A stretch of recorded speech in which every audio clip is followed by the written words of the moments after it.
Hello friends, यहाँ पर जब ये एक नया केस आया उसमें क्या है कि एक पर्सन को यहाँ पर 37 लाख रुपए की डिमांड का नोटिस आ गया।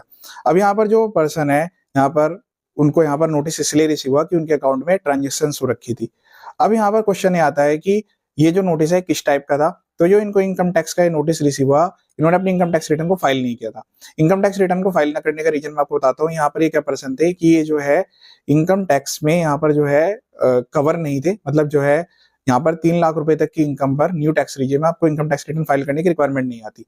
तो यहाँ पर जो है इन्होंने क्या किया था, ड्यूरिंग द ईयर में काफी सारे पर्सन से पैसे लिए, फिर वापस दिए। इनके फ्रेंड्स थे या फैमिली से पैसे लिए और दिए, और उसका जो पर्पज था वो यहाँ पर ये शेयर मार्केट में इन्वेस्टमेंट करते थे।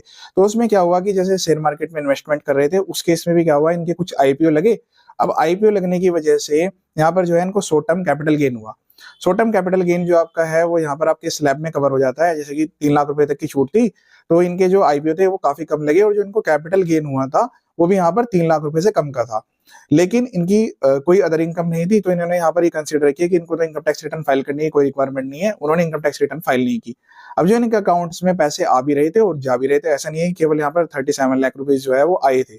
अब यहाँ पर जो है इनकम टैक्स डिपार्टमेंट के द्वारा ये नोटिस जारी कर दिया गया कि आपके द्वारा सेविंग बैंक अकाउंट में यहाँ पर ये रिसीट्स आई हुई है, इसकी इन्फॉर्मेशन को रिसीव हुई है, और आपने जो है इनकम टैक्स रिटर्न फाइल नहीं किया है। इसका आपको यहाँ पर रीजन बताइए। तो यहाँ पर जो है वैसे तो जो इनकी कोई अदर इनकम नहीं है, और इन्होंने जो है जो इनको प्रॉफिट अर्न हुआ है वो भी यहाँ पर उनका स्पेसिफाइड लिमिट के अंदर ही है, जिस पर इनका इनकम टैक्स एप्लीकेबल नहीं होता। क्योंकि शॉर्ट टर्म कैपिटल गेन के केस में शेयर्स, जब आप जैसे आईपीओ लगा, आईपीओ में इन्होंने शेयर्स को तुरंत के तुरंत यहाँ पर सेल आउट कर दिया, तो इनका जो नेचर था वो शॉर्ट टर्म कैपिटल गेन का था।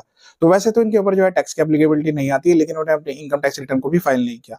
तो जो भी पर्सन है जो कि यहाँ पर आईपीओ में इन्वेस्टमेंट करते हैं, पैसा लगाते हैं, और यहाँ पर उनका हो सकता है शॉर्ट टर्म कैपिटल गेन हो या फिर लॉन्ग टर्म कैपिटल गेन हो, और वो यहाँ पर लिमिट चेक करते हैं कि भाई ठीक है, हमारी जो है इतने तक की लिमिट है। से लॉन्ग टर्म कैपिटल गेन के केस में भी क्या है कि शेयर के केस में 1,25,000 तक का जो यहाँ पर गेन है वो एग्जाम्प्ट होता है। तो वो क्या करते हैं, अपनी इनकम टैक्स रिटर्न को फाइल नहीं करते। तो जो भी ऐसे पर्सन है उनको यहाँ पर अलर्ट रहने की रिक्वायरमेंट है। वो यहाँ पर उनकी कोई भी इनकम नहीं है, तब भी वो मिनिमम इनकम के साथ, मतलब अगर हो सकता है कि आपकी 20,000 की इनकम है, उसके साथ भी आप अपनी इनकम टैक्स रिटर्न को फाइल कर सकते हैं। वैसे तो यहाँ पर जो है जब स्क्रूटनी की जाती है उसमें सारे एविडेंस लिए जाते हैं, तो इनके केस में भी सब कुछ यहाँ पर चीजें सबमिट की जाएगी।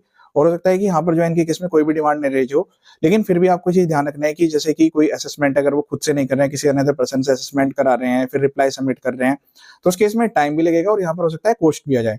तो आपको इस चीज का ध्यान रखना है और अलर्ट रहना है कि अगर आप शेयर मार्केट में डील करते हैं और पैसे का आप सेविंग अकाउंट में लेन देन कर रहे हैं, तो आप अपनी इनकम टैक्स रिटर्न को फाइल करना भी ध्यान रखिए। इस वीडियो को सेव कर लीजिए और शेयर कीजिएगा। ये वीडियो देखने के लिए थैंक यू सो मच।